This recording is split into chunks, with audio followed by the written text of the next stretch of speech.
Hello friends, आज के lecture में हम लोग फिर से एंट्रोपी के बारे में कुछ और चीजें डिस्कस करेंगे जिससे एंट्रोपी बिल्कुल क्लियर हो जाए। तो जिसमें हम लोग आज देखेंगे कि एंट्रोपी स्टेट का फंक्शन है, यानी कि एंट्रोपी पाथ के ऊपर डिपेंडेंट नहीं करती है, एंट्रोपी केवल स्टेट के ऊपर, इनिशियल और फाइनल स्टेट क्या है थर्मोडायनेमिक सिस्टम की, इसके ऊपर डिपेंडेंट होती है।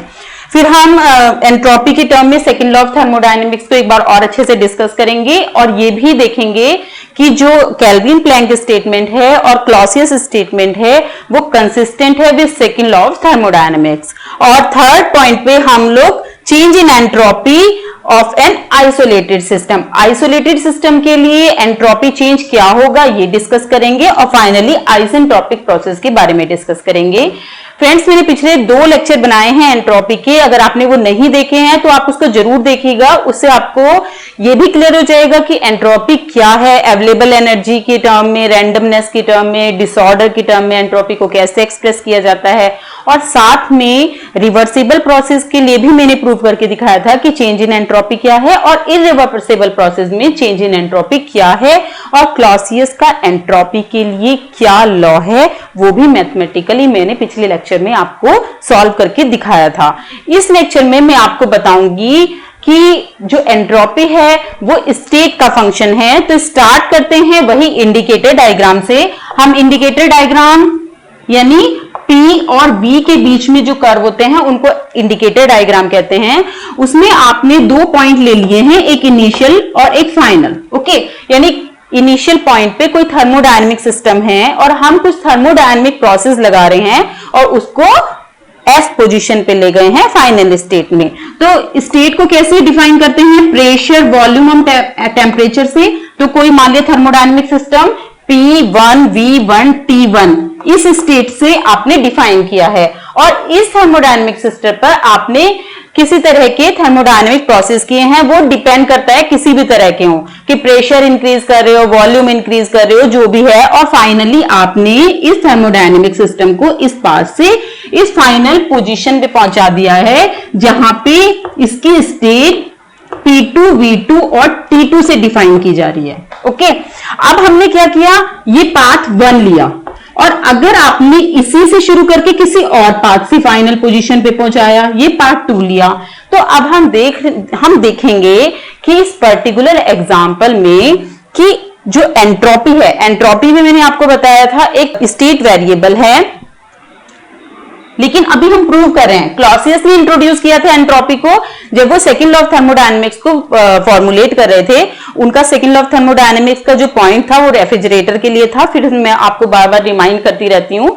तो जब देखिए, जितने भी लॉज ऑफ थर्मोडायनेमिक्स हैं वो ये बताते हैं कि किस तरह से हीट एनर्जी और आप किसी भी तरह की जो एनर्जी है वो मैटर के साथ कैसे इंटरेक्ट करती है। ओके, तो ये सब फर्स्ट लॉ ऑफ थर्मोडायनेमिक्स जैसे आप पढ़ते हैं तो वो क्या बताती है कि एनर्जी को ना तो क्रिएट किया जा सकता है ना डिस्ट्रॉय किया जा सकता है। यूनिवर्स में जितनी भी एनर्जी है वो कंजर्व है। ओके, ये तो फर्स्ट लॉ ऑफ थर्मोडायनेमिक्स ने बताया, लेकिन सेकेंड लॉ ऑफ थर्मोडायनेमिक्स बताता है क्वालिटी ऑफ एनर्जी। क्वालिटी मतलब कौन सी एनर्जी को आप ट्रांसफॉर्म कर सकते हो, और जो एनर्जी ट्रांसफॉर्म हो चुकी है वो वेस्ट एनर्जी है, यानी जो ट्रांसफॉर्म कर सकते हो वो अवेलेबल एनर्जी है और जो ट्रांसफॉर्म हो चुकी है वो अनअवेलेबल एनर्जी बन गई है, यानी वो अब किसी यूज की नहीं रही है। और अनअवेलेबल एनर्जी के मेजर को आप एंट्रोपी से डिफाइन करते हैं, यानी जितनी यूनिवर्स में अनअवेलेबल एनर्जी बढ़ती जा रही है वो सारी एंट्रोपी है।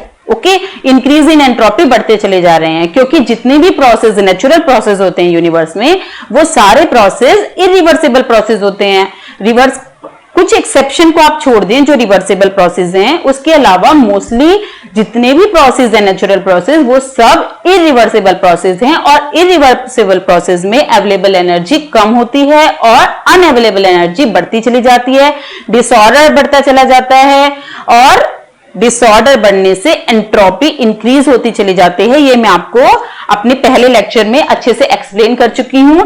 अभी हम बात कर रहे हैं कि जो ये एंट्रोपी टर्म है जो कि क्लॉसियस ने इंट्रोड्यूस की थी जब वो सेकंड लॉ ऑफ थर्मोडायनेमिक्स को के फॉर्मुलेशन कर रहे थे तब उस समय उन्होंने बताया था कि एक क्वांटिटी, जब रिवर्सिबल कार्नोट इंजन वो डेवलप कर रहे थे तो तब उन्होंने बताया था Q/T की वैल्यू पूरे प्रोसेस में कांस्टेंट रहती है, यानी कि जितना ज्यादा टेम्परेचर आप इंक्रीज करते चले जाते हो उतना ही जो हीट एब्जॉर्ब है वो भी बढ़ती चली जाती है। इसके बारे में हम मेरा पिछला लेक्चर आप जरूर देख लीजिएगा, वहां पे मैंने आपको समझा रखा है कि Q/T किस तरह से कांस्टेंट है। ठीक है, तो Q/T की वैल्यू कांस्टेंट रहती है और इस टर्म को उन्होंने एंट्रोपी का नाम दिया था। तो किसी भी रिवर्सिबल साइकिल के लिए उन्होंने बोला था कि for close reversible cycle Q/T की वैल्यू कांस्टेंट होती है और इसको उन्होंने एंट्रोपी का नाम दिया था, चेंज इन एंट्रोपी। ओके, ये क्या है? क्लॉसियस का एंट्रोपी का लॉ है।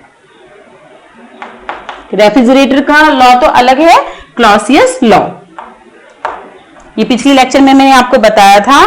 तो यहां पे भी अब हमारा टॉपिक क्या है कि entropy is a state function, हमें ये प्रूव करना है। तो देखिए हमने क्लॉसियस का लॉ लिया है जिसमें उन्होंने बताया है किसी भी रिवर्सिबल प्रोसेस के लिए Q/T की वैल्यू कांस्टेंट रहेगी, जहां पे Q जो है वो heat absorb in the process, यानी कि 1 से 2 जाने में इनिशियल से फाइनल स्टेट में जाने में Q amount of heat thermodynamic system ने एब्जॉर्ब की है, तो वो अमाउंट ऑफ हीट Q है। ओके, तो अब हमने इसको अगर 2 पार्ट में तोड़ दिया, 1 I से F 1 पार्ट, ठीक है, इस पाथ में Q/T, यहां पे dq है, 1 पाथ के लिए I से F dq/T प्लस इस पाथ के लिए I से F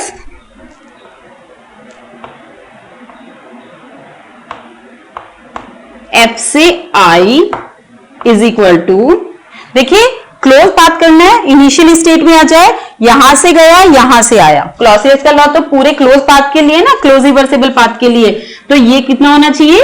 0 होना चाहिए। यहां तक समझ में आ गया? ये इसके अकॉर्डिंग है, for path 1 for path 2 I से F और F से I आ गया। अब हम ये देखें कि अगर I से F जाने में एंट्रोपी में चेंज मान लिया S हुआ है, तो F से अगर I आएगा तो निगेटिव हो जाएगा चेंज, ठीक है ना।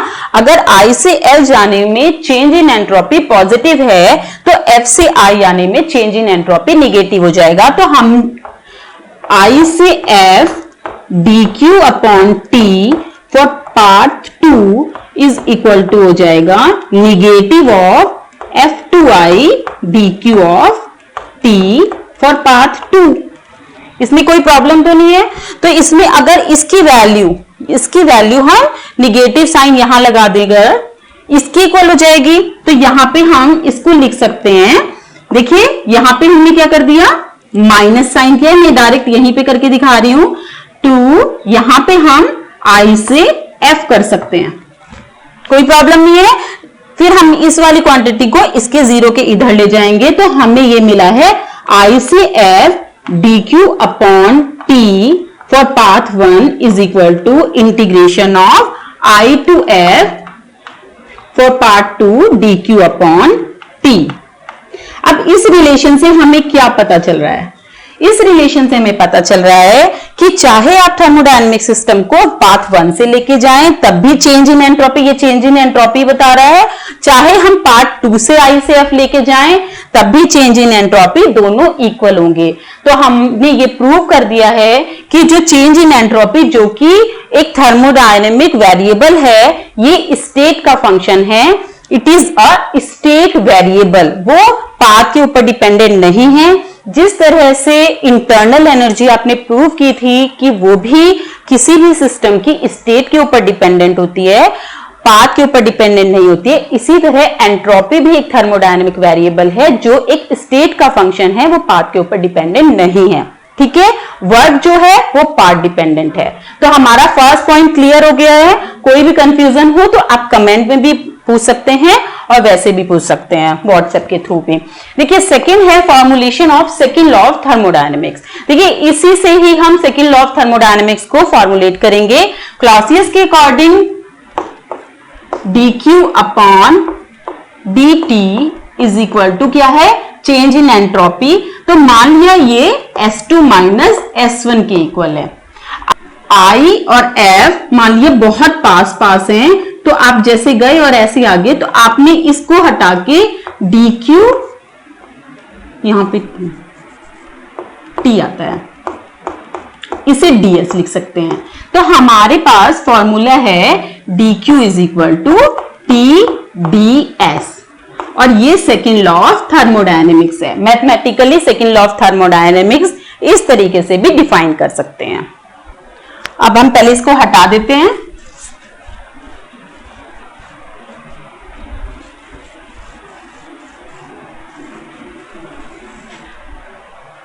अब हम प्रूव करेंगे कि जो ये सेकेंड लॉ ऑफ थर्मोडायनेमिक्स है, जो कि ये बताता है कि किसी भी रिवर्सिबल प्रोसेस में चेंज इन एंट्रोपी जो है जीरो होता है। तो एक फॉर्मुलेशन किया था कि change in entropy always greater than zero, ये क्लॉसियस ने बोला था greater than equal to zero, जहां पे जो इक्वल टू साइन है वो रिवर्सिबल प्रोसेस के लिए है, और जो ग्रेटर देन का साइन है वो इरिवर्सिबल प्रोसेस के लिए है। और आपको पता है जितने भी नेचुरल प्रोसेस होते हैं वो इरिवर्सिबल प्रोसेस होती हैं, तो मोस्टली यूनिवर्स में जो एंट्रोपी होती है वो इंक्रीज होती है। कुछ रेयर केस या आइडियल केस जो रिवर्सिबल हैं उन केसेस में एंट्रोपी में इंक्रीज नहीं होता है, लेकिन एंट्रोपी चेंज जीरो होता है, निगेटिव नहीं होता है।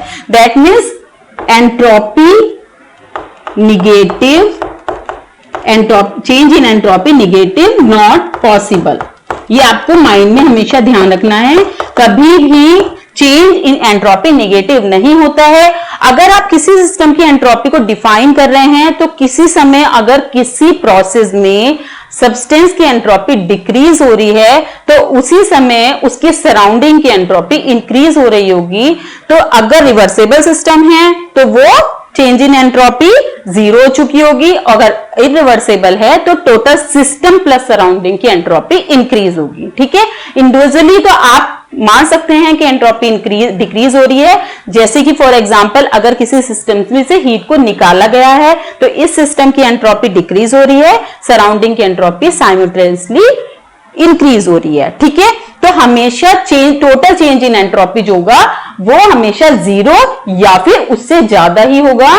टोटल चेंज इन एंट्रोपी कभी भी निगेटिव नहीं होगा, negative change in entropy possible नहीं है, ये बात दिमाग में बिल्कुल ध्यान रखना है।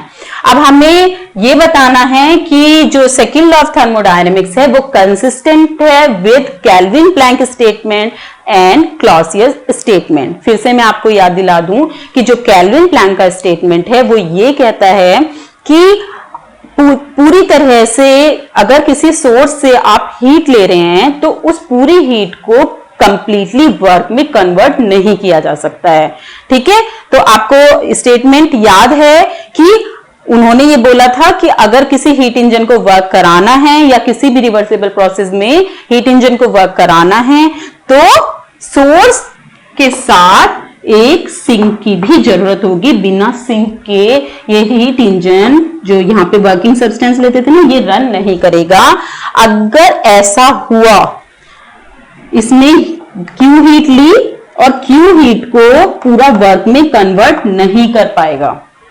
अब second law of thermodynamics entropy के बेस पे इसको समझाएं कि अगर सोर्स से वर्किंग सब्सटेंस ने क्यू अमाउंट ऑफ हीट ली तो इसकी वर्किंग सब्सटेंस की एंट्रोपी क्या हो जाएगी, इंक्रीज हो जाएगी, और सोर्स की एंट्रोपी क्या हो जाएगी, डिक्रीज हो जाएगी। लेकिन वर्किंग सब्सटेंस जो होता है वो after completing a complete cycle returns to its initial position. ठीक है ना, यही तो रिवर्सिबल प्रोसेस में होता है कि जो वर्किंग सब्सटेंस होता है वो अपनी इनिशियल कंडीशन में ही आ जाता है और फिर से प्रोसेस करना शुरू किया जाता है। ये सब रिवर्सिबल प्रोसेस की बात चल रही है।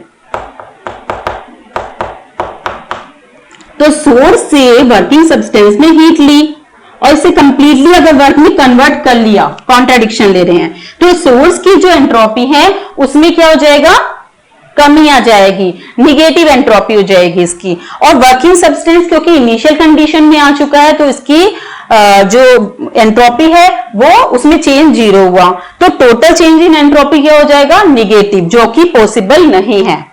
इसीलिए केल्विन प्लैंक का स्टेटमेंट कंसिस्टेंट है विद एंट्रोपी का जो सेकंड लॉ, एंट्रोपी का सेकंड लॉ है उसके अकॉर्डिंग। अब सेकेंडली क्लॉसियस का स्टेटमेंट क्या कहता है कि कोल्ड बॉडी से जब हॉट बॉडी की तरफ रेफ्रिजरेटर में, ये आपकी कोल्ड बॉडी है, ये हॉट बॉडी है, ये वर्किंग सब्सटेंस है, तो कोल्ड बॉडी से हॉट बॉडी की तरफ अपने आप हीट फ्लो नहीं करती है, उसमें एक्सटर्नल वर्क को ऐड करना पड़ता है। ठीक है, अब हम इसको समझेंगे कि अगर ये आपका वर्किंग सब्सटेंस कोल्ड बॉडी से हीट को ले लेगा तो इसकी एंट्रोपी कम हो जाएगी, वर्किंग सब्सटेंस की एंट्रोपी पे तो कोई फर्क नहीं पड़ेगा क्योंकि रिवर्सिबल साइकिल है, इनिशियल कंडीशन में आ जाएगा वापस। तो कोल्ड बॉडी से मान लो Q1 अपॉन हीट ली और यहाँ पे इसका टेम्परेचर आपका T2 है, ये T1 है, ये Q2 है, ये Q1 है। ओके, तो change in entropy in cold body कितनी हो जाएगी, Q2 अपॉन T2।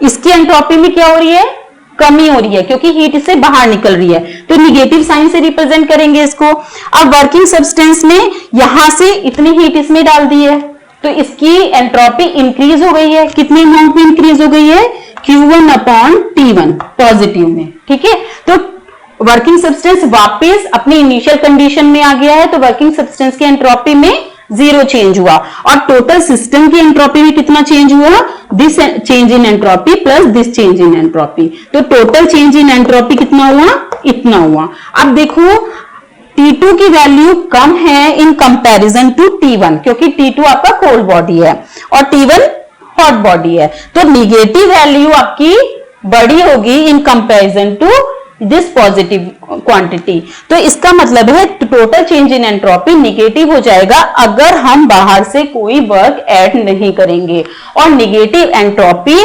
पॉसिबल नहीं है। तो इस तरह से एंट्रोपी का जो लॉ है सेकंड लॉ ऑफ थर्मोडायनेमिक्स कि delta H is greater than equal to 0 always और delta H can not be negative, इन दोनों के साथ कंसिस्टेंट है केल्विन का लॉ, केल्विन प्लैंक का लॉ और क्लॉसियस का लॉ। ठीक है, अच्छे से समझ में आ गया है कि किस तरह से कंसिस्टेंट है। ठीक है, अब ये सब मैं आपको समझा चुके हैं कि entropy change for an isolated system भी आप समझ चुके हैं अच्छी तरह से कि जब भी ये आपको ध्यान रखना है, जिसमें आपको ध्यान रखना है delta S is equal to 0 for reversible process और delta S greater than 0 for irreversible process. बात कर रहे हैं अगर आइसोलेटेड सिस्टम की, तो कोई भी आइसोलेटेड सिस्टम जिसमें हीट का चेंज ना तो अंदर जा सकती है हीट ना बाहर आ सकती है, तब उस कंडीशन में एंट्रोपी जो होती है वो एंट्रोपी चेंज इन सिस्टम 0 होगी। एंट्रोपी चेंज है आइसोलेटेड सिस्टम की या तो ग्रेटर देन 0 या फिर इक्वल टू 0 होगी। अगर वो कंप्लीटली आइसोलेटेड है तो इक्वल टू 0 हो जाएगी फॉर इरिवर्सिबल प्रोसेस, और अगर रिवर्सिबल प्रोसेस और अगर वो इरिवर्सिबल प्रोसेस है तो उस कंडीशन में एंट्रोपी चेंज हमेशा ग्रेटर देन 0 होगा और नेगेटिव एंट्रोपी चेंज नहीं होता है। आइसेंट्रोपिक प्रोसेस किसे कहते हैं? देखिए मैंने आपको पिछले लेक्चर में भी बताया था कि फॉर एडियाबैटिक प्रोसेस dq की वैल्यू 0 होती है। एडियाबैटिक प्रोसेस में हीट का एक्सचेंज नहीं होता है, बहुत फास्ट प्रोसेस होता है ये, तो उसमें सिस्टम के अंदर ना तो हीट एंटर करती है और ना सिस्टम से हीट बाहर जाती है। तब उस कंडीशन में dq की वैल्यू 0 होती है और आपने डिफाइन किया है dq is equal to TdS, तो इसका मतलब एंट्रोपी में चेंज 0 होगा। That means change in entropy 0 है तो यानी एंट्रोपी कांस्टेंट रहती है। तो फॉर एडियाबैटिक रिवर्सिबल प्रोसेस जो एंट्रोपी है वो कांस्टेंट रहती है और इस तरह के प्रोसेस को आइसेंट्रोपिक प्रोसेस बोलते हैं। देखिए कार्नोट की रिवर्सिबल साइकिल को आप ऐसे बनाते हैं, आइसोथर्मल एडियाबैटिक आइसोथर्मल एडियाबैटिक। तो ये आपका पीवी डायग्राम पे होता है। अगर आप इसको टीएस डायग्राम पे बनाते हैं तो आइसोथर्मल में टी कांस्टेंट रहेगा और आइसेंट्रोपिक एडियाबैटिक को ऐसे रिप्रेजेंट करेंगे, आइसोथर्मल एडियाबैटिक, ये इनिशियल पोजीशन पे आ गया है। तो इस तरह से कार्नोट साइकिल टीएस डायग्राम पर रिप्रेजेंट की जाती है। ठीक है, तो ये आइसेंट्रोपिक प्रोसेस है। तो एडियाबैटिक रिवर्सिबल आपको ध्यान रखना है, adiabatic reversible process are isentropic process. Okay, ये लेक्चर यहीं खत्म करते हैं।